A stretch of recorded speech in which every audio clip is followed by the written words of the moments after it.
Hello there, I'm Black Bite News, and someone sent me a video this morning, and it was about a man, Jamaican man, who's lived in Prague for over 14 years, and he'd never been stopped and searched or reprimanded any time at all in that 14 years. And it made me wonder, what's the difference between Prague and the UK? So I came up with this, and I'm going to share it with you. Why blackness isn't criminalised everywhere, and why Britain refuses to learn. There are black people who have lived in Prague for over a decade, 14 years, sometimes more, and have never once been stopped, questioned, searched, or made to feel like a walking explanation. They commute, they sit in cafés, they exist, and what's striking isn't that racism doesn't exist there. It does, quietly, subtly, sometimes ignorantly, but that the state does not treat blackness as a threat that needs constant monitoring. When those same individuals come to the UK, something changes, not in their behaviour, not in their character, but in how the system reads them. In Britain, being black often comes with a permanent asterisk, a conditional belonging. You may be British, born here, educated here, contributing here, but your body is still read as potentially non-compliant, potentially suspicious, potentially out of place. So why the disparity? Why Prague and not Britain? It's tempting to say history and leave it there, but history doesn't operate alone. It embeds itself into institutions, education, policing culture, and national psychology. And that's where the difference really begins to show.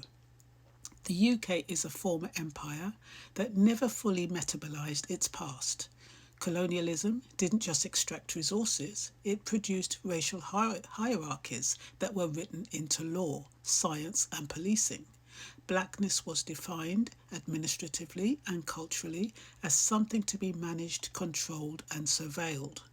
Those logics didn't vanish when the empire collapsed. They were domesticated, turned inward, rebranded as crime prevention, stop and search, risk profiling. Prague and much of Central and Eastern Europe doesn't share the same colonial policing inheritance.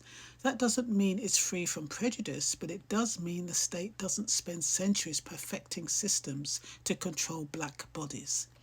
Blackness there is more likely to be read as foreign, curious, or unfamiliar, not automatically criminal.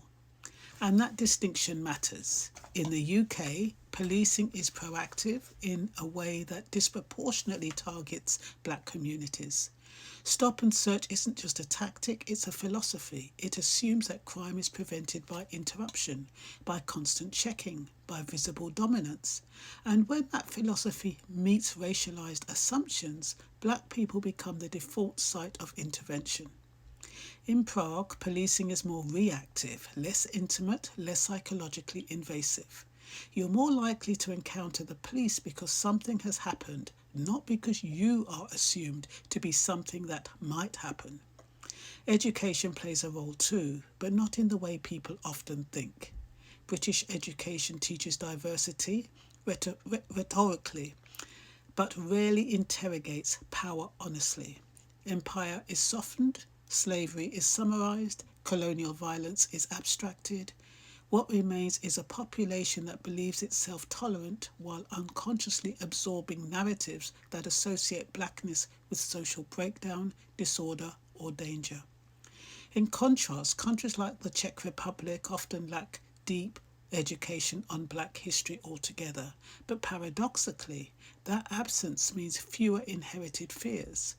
You can't fear what hasn't been mythologized into a threat. Ignorance can still harm, but it doesn't always police. Then there's the mindset.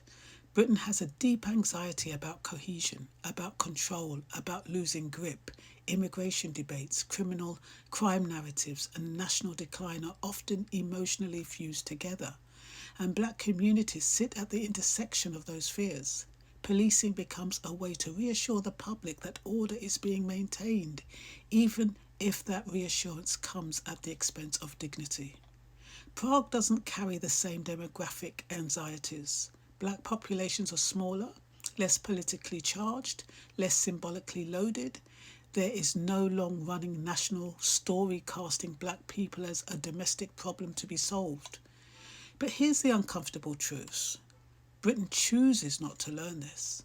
The UK has data, reports, reviews, inquiries, decades of evidence showing that stop and search damages trust, criminalises youth and delivers diminishing returns, and yet it persists because it serves a psychological function.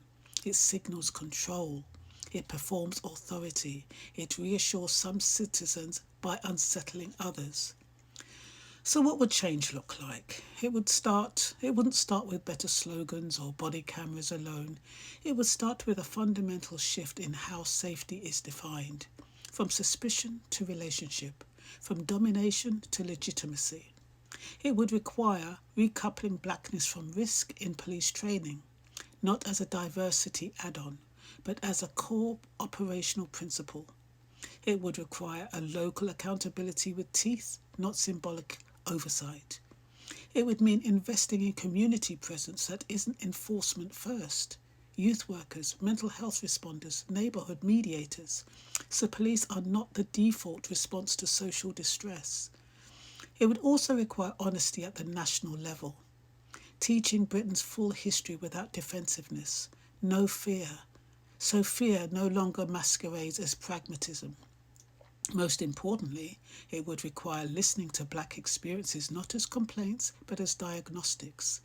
When someone can live 14 years in Prague without being stopped and be searched repeatedly in Britain, that's not a coincidence. That's design. And designs can be redesigned.